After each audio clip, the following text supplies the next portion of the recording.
Know thyself. These words, which are generally ascribed to Socrates, actually lie at the basis of many systems and schools, far more ancient than the Socratic.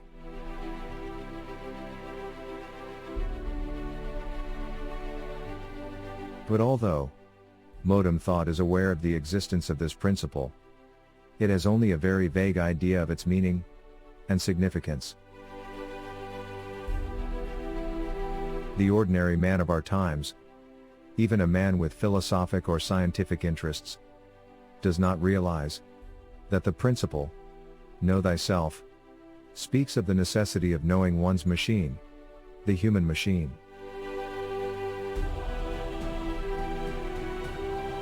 Machines are made more or less the same way in all men. Therefore, before anything else, man must study the structure, the functions, and the laws of his organism.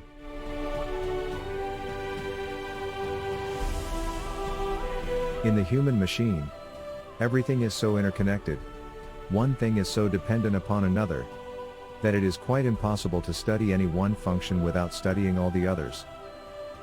In order to know one thing, one must know everything. To know everything in man is possible, but it requires much time and labor, and above all, the application of the right method and, what is equally necessary, right guidance.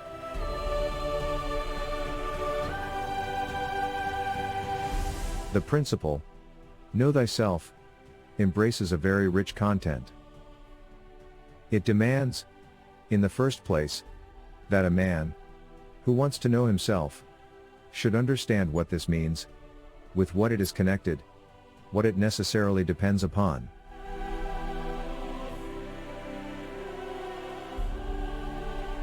Knowledge of oneself is a very big, but a very vague and distant aim. Man, in his present state, is very far from self-knowledge. Therefore, strictly speaking, his aim cannot even be defined as self-knowledge.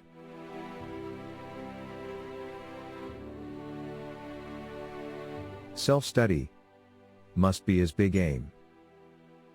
It is quite enough if a man understands that he must study himself. It must be man's aim to begin to study himself, to know himself in the right way.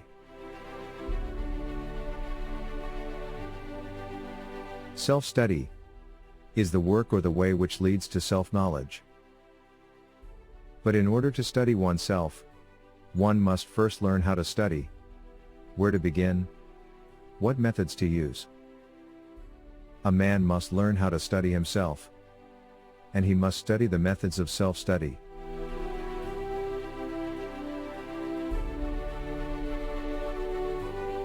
The chief method of self-study is self-observation. Without properly applied self-observation, a man will never understand the connection and the correlation between the various functions of his machine, will never understand how and why on each separate occasion everything in him happens. But to learn the methods of self-observation and of right self-study requires a certain understanding of the functions and the characteristics of the human machine.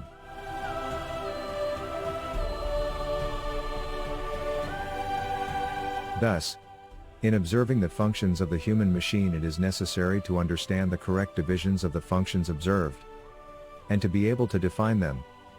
And the definition must not be a verbal, but an inner definition, by taste, by sensation, in the same way as we define all inner experiences.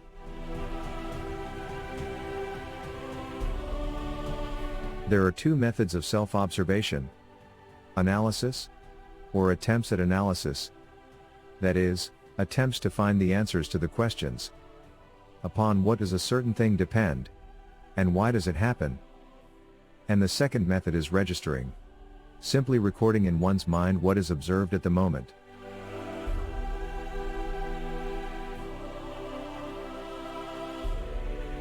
Self-observation, especially in the beginning, must on no account become analysis or attempts at analysis. Analysis will only become possible much later, when a man knows all the functions of his machine, and all the laws which govern it.